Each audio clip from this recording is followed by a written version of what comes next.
ایک طرف انہوں نے کہا بہانہ یہ کیا جاتا ہے کہ ہائی کورٹ کا وزڈم دیکھنا ہے، یا بہانہ یہ کیا گیا خود ان کی جانب سے کہ جی ایک پراپر لے آؤٹ طے کر دیتے ہیں کہ پہلے ہائی کورٹ جائیں پھر یہاں پہ آئیں۔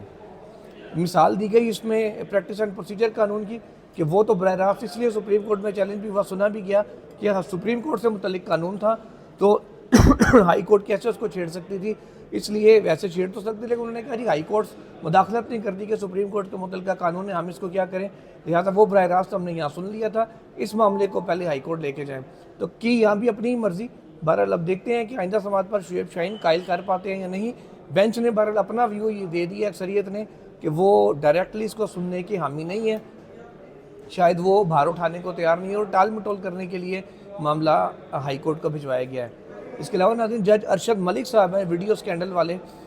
جو مرحوم ہیں بلکہ مرحومہ مغفور ہیں، اب ان کے حوالے سے بھی اہم سماعت ہوئی ہے، وہ بھی آپ کو بتاتا ہوں۔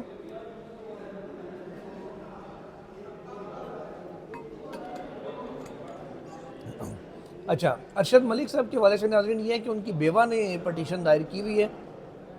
ان کا یہ موقف ہے کہ ان کا جو واحد سورس آف انکم ممکنہ طور پہ ہو سکتا ہے ارشد ملک صاحب کی وفات کے بعد، وہ ان کی پینشن تھی، اور وہ پینشن اور برات ان کو نہیں مل رہی کیونکہ ارشد ملک کو برطرف کر دیا گیا تھا۔ آپ کو یاد ہوگا کہ ایک ویڈیو سامنے آئی تھی، مریم نواز صاحبہ نے پریس کانفرنس میں ایک ویڈیو جاری کی تھی جس میں ناصر بٹ صاحب اور جج ارشد ملک گفتگو کر رہے ہیں، اور بتا رہے تھے کہ جی 2 افراد میرے پاس آئے اور انہوں نے کہا یہ فیصلہ کرو، ایسے کرو، ویسے کرو۔ وہ ساری ویڈیو سب کے سامنے ہے، پبلک پراپرٹی ہے۔ وہ صورت ہے العزیزیہ ریفرنس اور فلیگ شپ ریفرنس۔ العزیزیہ ریفرنس میں نواز شریف کو غالباً 7 سال سزا دی گئی تھی، اور فلیگ شپ میں بری کر دیا گیا تھا۔ یہ وہ ریفرنسز تھے دونوں جو پاناما کیس کے آف شوٹ تھے ان میں بنے تھے، اور یہ دونوں ریفرنسز پہ ارشد ملک صاحب نے سماعت کی تھی۔ ویڈیو آ گئی ان کی، بعد میں بڑا رپڑ بھی ڈلا اس ویڈیو پہ، بڑا شور ڈلا۔ سپریم کورٹ نے اس پہ یہ فائنڈنگ دی آصف سعید کھوسہ صاحب نے کہ ویڈیو اصل میں جس نے بنائی ہے، جس ڈیوائس سے بنی ہے، قانون یہ کہتا ہے کہ اس کا فرانزک ہوگا، کاپی کسی کی اس کی اویلیبل ہو، کاپی کا فرانزک نہیں ہو سکتا۔ تو اس نقطے کے اوپر یہ پورا طے شدہ قانون تھا جو اب تک رائج ہے، اور اس کو تبدیل نہیں کیا گیا کیونکہ اس کے لیے قانون شہادت میں ترمیم کرنی پڑے گی، امینڈمنٹ کرنی پڑے گی، اور قانون شہادت کی ترامیم ابھی تک نہ کسی نے کی ہے نہ کوئی کرے گا کیونکہ سب کے گلے پڑ سکتا ہے وہ۔ اس میں ناظرین ہوا پھر یہ کہ ارشد ملک صاحب کے خلاف لاہور ہائی کورٹ میں انکوائری ہوئی کیونکہ وہ لاہور ہائی کورٹ کے امپلائی تھے، یہاں ڈیپوٹیشن پر تھے، تو لاہور ہائی کورٹ نے انہیں برطرف کر دیا۔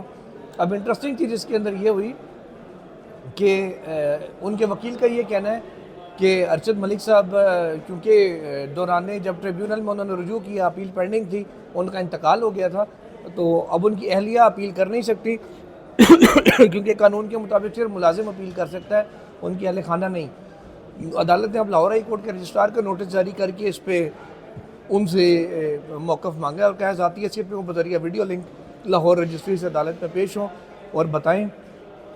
کہ وہ اس حوالے سے ہائی کورٹ کا کیا موقف ہے، کیونکہ انہوں نے کہا چیف جسٹس کا ثوابدیدی اختیار ہے ہائی کورٹ کا کہ وہ انسانی بنیادوں پر کہہ لیں کہ رحم کرتے ہوئے ان کی برطرفی کو اگر جبری ریٹائرمنٹ میں کنورٹ کر دیں تو اس صورت میں پھر یہ ہے کہ آپ کو پینشن مل سکتی ہے۔ تاہم جسٹس محمد علی مظہر نے دلچسپ بات یہ کی، کہا کہ جی اب تو شاید chief justice Lahore high court بھی تبدیل ہو گئے ہیں، پہلے والے نہیں رہے۔ تو وکیل کی جانب سے کہا گیا جو موجودہ ہیں، میری اطلاع ہے کہ وہ بھی تبدیل ہو رہی ہیں۔ ان کا اشارہ عالیہ نیلم صاحبہ کی طرف تھا، غالباً وہ کہنا چاہتے ہیں کہ عالیہ نیلم صاحبہ اب سپریم کورٹ آ رہی ہیں تو ہائی کورٹ میں شاید نیا چیف جسٹس آئے۔ جسٹس حسن نظر رضوی نے کہا کہ یہ تو پہلے سے ہی ان کو پتہ ہے کہ جوڈیشل کمیشن نے فیصلہ کیا کرنا ہے، اور عدالت میں ذرا مسکراہٹیں بکھری، کہکے لگے۔ بہرحال عدالت نے پھر لاہور ہائی کورٹ کو نوٹس جاری کر دیا رجسٹرار کو اور آئندہ سماعت پہ ان پرسن بلا لی ہے، غالباً نیکسٹ ویک یا اس سے اگلے ہفتے میں یہ کیس لگے گا، اور پھر دیکھتے ہیں کہ ارشد ملک صاحب کے حوالے سے عدالت کیا فیصلہ کرتی ہے، ان کی بیوہ کو پینشن ملتی ہے یا نہیں ملتی۔ تو اس پہ جسٹس حسن نظر رضوی نے پوچھا کہ آخر ایشو کیا تھا ارشد ملک صاحب کا، تو بتایا کہ وہ پولیٹیکل ریفرنسز سن رہے تھے۔ اس پر حسن نظر رضوی صاحب نے کہا کہ کسی جج کا کیا کام ہے کہ وہ سیاسی رہنماؤں سے ان کے گھروں میں جا کے ملاقاتیں کرے، ملاقات کی تو جس کی وجہ سے ویڈیو بنی اور سارا معاملہ خراب ہوا۔ اس کا جواب بہرحال وکیل کے پاس کوئی نہیں تھا، وہ یہی کہتے رہے کہ جی ہیومینیٹیرین گراؤنڈز کے اوپر جو بیوہ ہیں ان کی پینشن کو بحال کیا جائے۔ اس کے علاوہ ناظرین اب اصل چیز یہ ہے کہ 8 فروری کل ہے،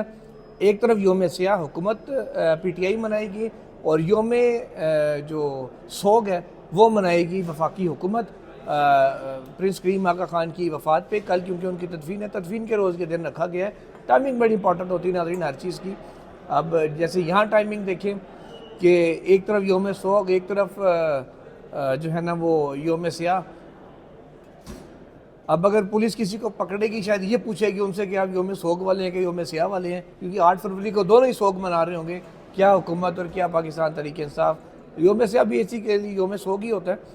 تو پہلی برسی ہے عام انتخابات کی، اس حوالے سے پریکٹیکلی ایکسپیرینس کیا ہے، ہم نے اپنی آنکھوں سے کیا دیکھا تھا انتخابات کے روز، مکمل بینچ کے ساتھ اس کی تفصیل آپ کو دیں گے۔ اور آئندہ کا جو ولاگ اگلا ہمارا آئے گا پورے بینچ کا، اس میں آپ کو بڑی اہم تفصیلات کچھ انتخابات کے حوالے سے دینی ہے، جو رپورٹس اب تک سامنے آئی ہیں اس کے حوالے سے۔ پھر کل اپنے ذاتی تجربات بھی آپ سے شیئر کریں گے کہ انتخابات کے دن کس نے کہاں کیا ہوتے دیکھا تھا، یہ ساری باتیں آپ کے سامنے لائیں گے۔ تب تک کے لیے اجازت دیجیے، اللہ حافظ۔